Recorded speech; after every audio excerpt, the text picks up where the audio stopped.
Hi guys, நான் உங்கள் தேவா. எல்லாருக்கும் வணக்கம். இன்னைக்கு நம்ம ரவிராஜில் என்ன கலெக்ஷன் கொண்டு வந்திருக்கோன்னு பார்த்தீங்கன்னா, ஒரு அஃபோர்டபுள் ப்ரைஸ்க்கு வைர ஊசி பேட்டர்ன். ஸோ வைர ஊசி பேட்டர்னில் நம்ம ஓன் மேனுஃபேக்சரிங்கில் அஃபோர்டபுள் ப்ரைஸில் சூப்பரான ஒரு கலெக்ஷன் கொண்டு வந்திருக்கோம். ஒரு 7 கலர் கிட்ட நம்ம இந்த சாரீ கொண்டு வந்திருக்கோம். அதுவும் அஃபோர்டபுள் ப்ரைஸில் சூப்பரான ஒரு கலெக்ஷன் இன்னைக்கு நம்ம பார்க்க போகிறோம். ஓகேங்களா? ஸோ 7 கலர் இந்த கலெக்ஷனில் கொண்டு வந்திருக்கோம்ல. ஃபர்ஸ்ட் கலராக நம்ம ஒயின் வித் க்ரீன் பார்ப்போமா?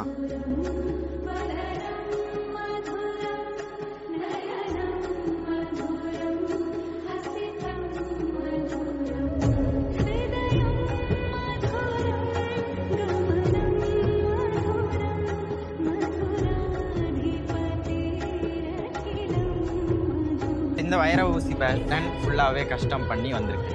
ஸோ பார்டர் பாருங்கள், நமக்கு டிஃப்ரெண்ட்டாக ஒரு ரெட்டை வெட்டா பார்டர் ஸ்மாலாக, அதுக்குள்ளே டைமண்ட் சின்ன சின்னதாக, மேலே ஒரு கொடியில் ஃப்ளார் வந்த மாதிரி டிஃப்ரெண்ட்டாகவே கொண்டு வந்திருக்கோம். அண்ட் ரொம்ப யூனிக்காக கிராண்ட் பல்லுவும் பார்த்தீங்கன்னா கிராண்ட். அண்ட் தென் நெக்ஸ்ட்டு பார்த்தீங்கன்னா ரிச்சான ஒரு ப்ளவுஸோடு வந்திருக்கு. நம்ம ஓன் மேனுஃபேக்சரிங்னு சொன்னோம்ல, அதுபோல் நம்ம நெசவாளர்கிட்ட கொடுத்து நம்ம கஸ்டம் பண்ணி கலர் ஒவ்வொன்றும் பார்த்து சூஸ் பண்ணி, ஒவ்வொரு டிசைனும் பார்டர் முதலும் நம்ம பார்த்து சூஸ் பண்ணி தான் கஸ்டமைஸ் பண்ணி உங்களுக்கான இந்த கலெக்ஷன் நம்ம கொண்டு வந்திருக்கோம். ஸோ வெயிட் பண்ணி பாருங்கள். ஸோ நெக்ஸ்ட்டு பார்த்தீங்கன்னா பிங்க் வித் ஆர் ப்ளூ எடுத்துடலாம். ஓகேங்களா?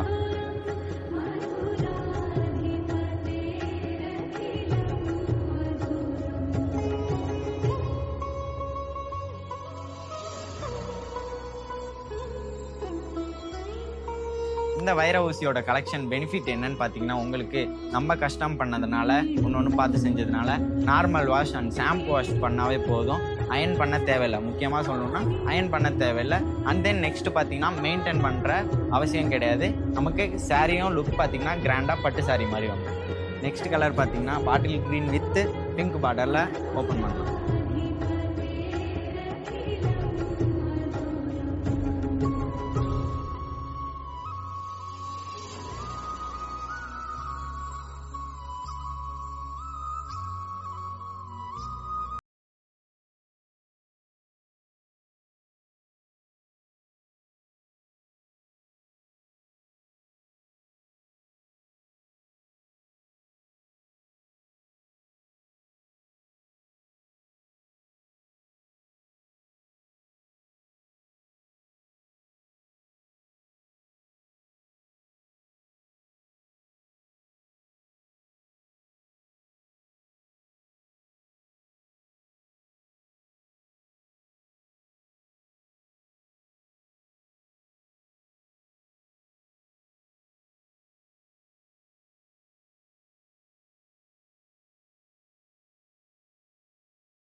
So 7 கலர்ஸில் last one Rama green with pink பார்ப்போம்.